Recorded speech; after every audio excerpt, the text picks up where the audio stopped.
എറണാകുളം മൂവാറ്റുപുഴയിൽ ഓട്ടോയും കാറും കൂട്ടിയിടിച്ച മരണം. കല്ലൂർക്കടവ് സ്വദേശി അനിലാണ് മരിച്ചത്. മുസീന അസുകൊണ്ട് വിവരങ്ങൾ നൽകാനായി. മുസീന, എപ്പോഴായിരുന്നു ഈ അപകടം? മറ്റ് വിശദാംശങ്ങൾ. ഇന്ന് ഉച്ചയ്ക്കാണ് മൂവാറ്റുപുഴ ഭാഗത്തു നിന്നും വരികയായിരുന്ന ഓട്ടോറിക്ഷയും പിന്നാലെ എത്തിയ കാറും അപകടത്തിൽപ്പെട്ടത്. അമിത വേഗത്തിലായിരുന്നു കാർ ഉണ്ടായിരുന്നത് എന്നാണ് ദൃക്സാക്ഷികൾ പറയുന്നത്. അമിത വേഗത്തിലെത്തിയ കാർ ഓട്ടോറിക്ഷയെ 20 മീറ്ററോളം ദൂരത്തിൽ ഇടിച്ചു തെറിപ്പിക്കുകയായിരുന്നു.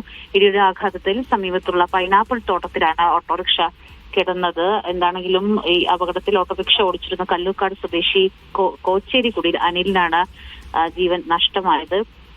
ഓടിക്കൂടിയ നാട്ടുകാർ അനിലെ മൂവാറ്റുപുഴ ജനറൽ ആശുപത്രിയിൽ എത്തിച്ചെങ്കിലും മരണം സംഭവിക്കുകയായിരുന്നു.